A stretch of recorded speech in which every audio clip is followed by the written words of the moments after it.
it's cold to me. But then maybe I have thin blood. I don't know. So we are in Philippians 2. And we're starting today with verse 12. We're going to do 12 through 18. So like I usually do, I'm going to read through it, and then we'll go back and talk about it, okay? Dear friends, you always followed my instructions when I was with you. And now that I'm away, it is even more important. Work hard to show the results of your salvation, obeying God with deep reverence and fear. For God is working in you, giving you the desire and the power to do what pleases Him. Do everything without complaining and arguing, so that no one can criticize you. Live clean, innocent lives as children of God, shining like bright lights in a world full of crooked and perverse people. Hold firmly to the word of life. Then, on the day of Christ's return, I will be proud that I did not run the race in vain and that my work was not useless. But I will rejoice even if I lose my life, pouring it out like a liquid offering to God, just like your faithful service is an offering to God. And I want all of you to share that joy. Yes, you should rejoice, and I will share your joy. So let's go back here. Paul's in prison. He's in chains. He knows that he's struggling and that the Philippian church is struggling and that he's probably going to die. And he's kind of like a parent. He's like, hey, when I was there, I was teaching you, and you followed instructions. That was great. But now I'm gone and I'm not there. I'm not able to be there with you. So it's really, really important to go ahead and follow those instructions. I think it's very interesting here that he says to work hard. But he doesn't say to work hard so you will be saved. He says to work hard to show the results of your salvation. In other words, cooperate with God. Work hard. Because sometimes choosing the right things is hard work. It's okay. It's normal in a sinful world. But let God's salvation come out through you. Let God's transformation show. And the way we do that is obeying God with deep reverence. For God is working in you, giving you the desire and the power to do what pleases Him. So this is huge, because a lot of times people are like, oh my goodness, it's like we can't do all the right things. Well, in your own power, yeah, no, you can't. In our own power, we don't even have the desire to. I remember something my mom used to tell me when I was really little, and now I tell my kids, you can do as you please. Let me say that again.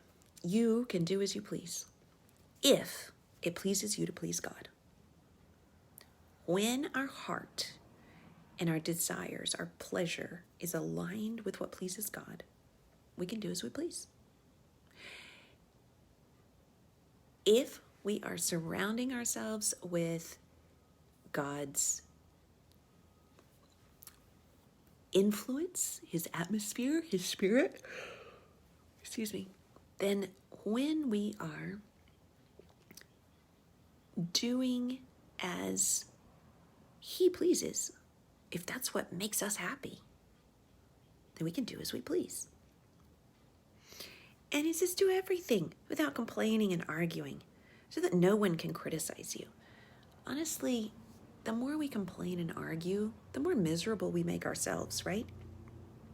Live clean, innocent lives as children of God, shining like bright lights in a world full of crooked and perverse people.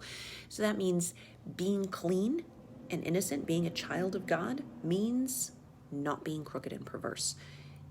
The corollary with that, I think that's the right word, the automatic understanding with that is that, guess what? If you are acting crooked and perverse, you are not living a clean, innocent life as a child of God. So some people may say, oh, I'm a child of God, but their life is crooked and perverse. Listen to their words compare it with their actions. If their actions are crooked and perverse, the words don't count. Hold firmly to the word of life.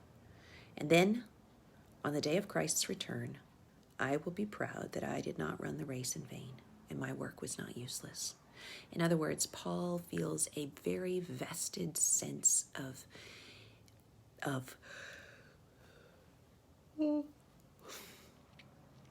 the word is escaping me. He's very invested in their success, in their transformation, in their gospel experience. He cares about them deeply. And he says, you know what? I'm going to rejoice even if I lose my life, because you guys are going to be carrying it forward. Your faithful service is an offering to God. If they take my life, that's an offering to God. Your daily service is just as much an offering to God. Now, this is huge.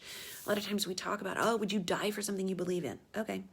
Well, you know what? It's a lot harder to live for something you believe in than it is to just die in the moment for something you believe in. It takes a lot more self-control and discipline and perception and connection with God on an ongoing basis, daily, to live daily. Because that's hard. It's challenging. But you know, I would say, people say, oh, well, life as a Christian on this planet is hard. You know what? Life on this planet filled with sin and hatefulness and evil, it's hard. Life as a Christian is way better when you have hope and faith and belief than it is without hope and faith and belief.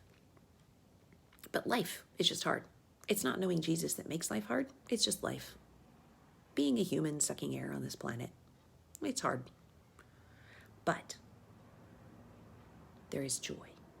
And Paul says in verses 17 and 18, your faithful service is an offering to God. I want all of you to share that joy. I will rejoice even if I lose my life. I want all of you to share that joy. Yes, you should rejoice, and I will share your joy. In 2 verses, he says joy or rejoice 4 times. It's train time. Joy or rejoice 4 times. One more. There we go. But his whole point is that even with all this suffering, even with all this hardship, he has joy. My life, clinging to what makes me comfortable, is not connected to my joy. Comfort is lovely. But when we get comfortable, often we get numb. And I'm not talking about giving emotional comfort. I'm talking about like lifestyle comfort. If there's no battle, we tend to get numb. And Paul is able to keep his mind focused on the fact that the purpose, his ministry, his reason for existing, his identity in Jesus, even if he loses his life, he's cool with that. Because he has joy. I like how Christy put it in the comments. I'm going to rejoice even if they take my life. Live daily in faith, hope, and belief because there is joy. Now, you may be going through something extraordinarily excruciating. I do too. I have those things. I think we all do.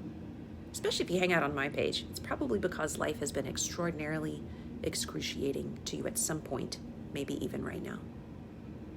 But even during the extraordinarily excruciating times, it is possible to find joy because we know that we are doing the best we can to show the results of our salvation because Jesus has saved us and because we have accepted that and because we have experienced that and because he is walking with us in the excruciating parts of life.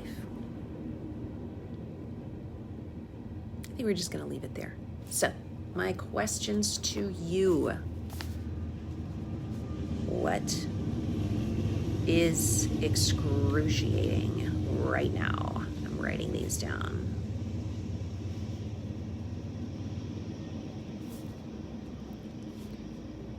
Where are you finding your joy, if anywhere? And are you experiencing that doing as you please is something that pleases God?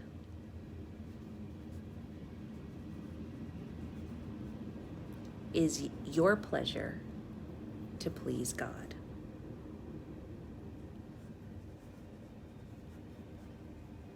Things to think about today. Journal about, pray about, talk about, drop a comment about, share on your page and ask someone else what they think. Have a conversation. Conversations are good for us. Invite someone else into the conversation. All right. I love what Lori just said. In my heart, I'm doing great, even though my external circumstances and my health are not, because I have inner joy. This is right. It doesn't mean it doesn't hurt. It doesn't mean we are invalidating or denying our feelings.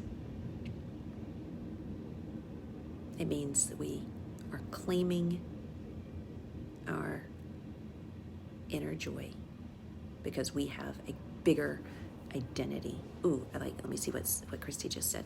I prayed since my children were babies that they would be passionate for the Lord, and I would cry knowing that the desire and passion for following Him and knowing His grace comes through trials. That is so true. So true. Yep. All right, guys. Have a wonderful day. We'll see you tomorrow.